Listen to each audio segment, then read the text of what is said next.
little over a year ago, I began reading leisurely again after seeing book talk and booktube content on social media. As a child and well into my adolescence, I was a fierce reader. Theodore Seussel, Mildred D. Taylor, Sharon Draper, Langston Hughes, Maya Angelou. These authors shaped my childhood and made me a passionate reader, but I lost that somewhere between university and teaching.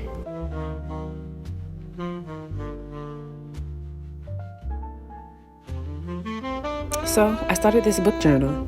The purpose was to track my reading habits and goals from September 2024 to September 2025, as well as incorporate another crafty hobby into my leisure time.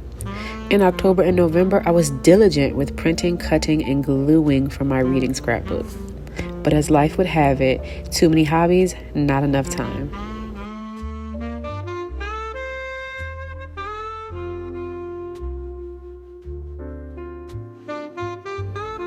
It wasn't long before I found physical book journaling to be more time-consuming than relaxing.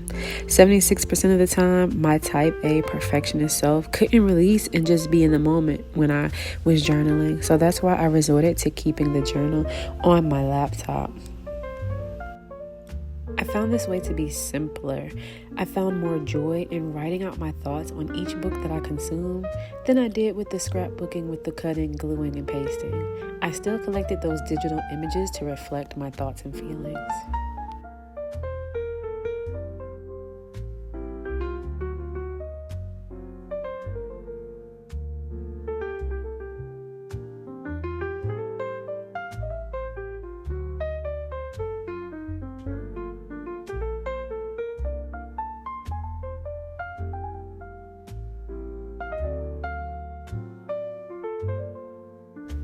Walking into thrift stores, used booksellers, Black and minority owned, those small, delicately curated bookstores, helped to solidify a feeling that I'd long forgotten was possible when reading a good book, before on-demand shows and streaming and binge watching became a thing. So if you were wondering, yes, I am still a book girlie. I just haven't posted about it. I did reach a lot of the goals that I set out for myself in September of last year, including completing my entire Audible library. So now that we're all caught up, here's my spooky season fall 2025 TBR.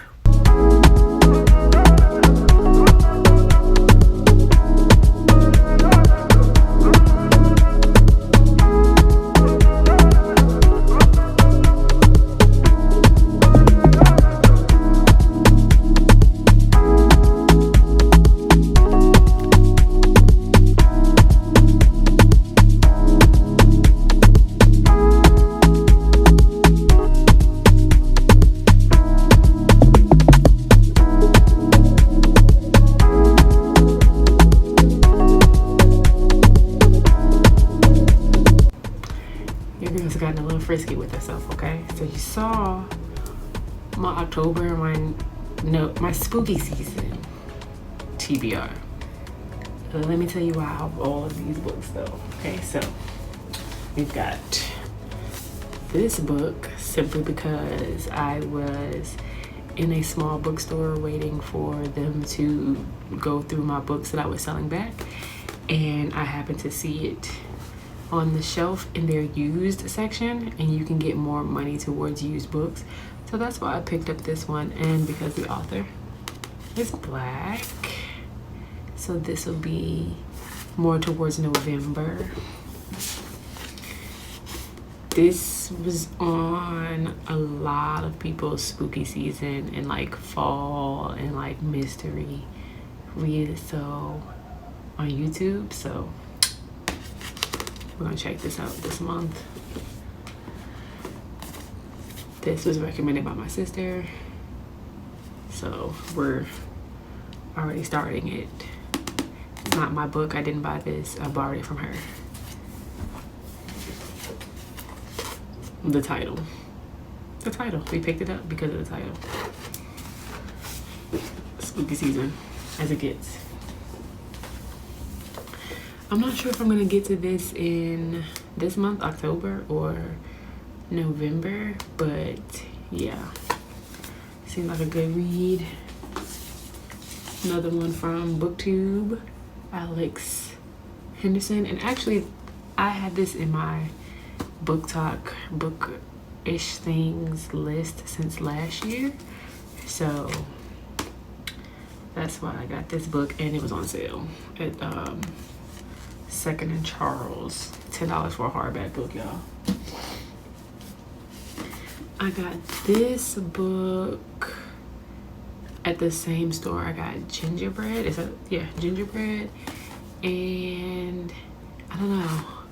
I think someone recommended it. I'm not sure. And all of these books I've shown you are by Black or BIPOC authors. This was on my TBR from last year. So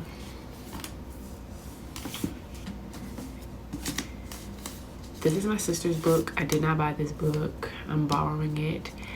I try to stay away from reading thick books like this, so don't hold me to whether or not we're gonna finish that. Y'all know me and Frida McFadden, because y'all know from last year, like, me and her go together real bad. And of course, me being a teacher, I picked this up last year, but I think I picked it up like at the end of October. And so I was like over reading like thrillers. But I think I'm gonna let my thriller season go through October and November now, because we've got a lot to get through, y'all. And then Grady Hendrix, I read the Southern Wives Book Club, or Guide to Killing a Vampire. I'll put it on the screen or down below. You know, if you know, you know. Okay, by Grady Hendrix last year. Great book. And I saw this book and I read the back and I was like, we'll give it a try. We'll see what it's hitting for. So we have all of these books. So this right here is the end. Like, we're just gonna finish out the year. I'm gonna start a new book journal at the end of the year. So if you made it this far in the video, thank you so much for sticking around. Comment down below book emoji, I guess, if you made it this far. I just want to say that I'm very proud of myself for what I've learned about my reading habits from September 2024 to now, and I can't wait to continue reading. I have some things shifting and happening that's going to give me more time to read physical books, so that's why I have so many physical books. But let me know what you guys are reading in the comments. Let me know some things that I may not have thought of that you think that I would be interested in, and make sure you like, comment, and subscribe. And until next time, bye guys.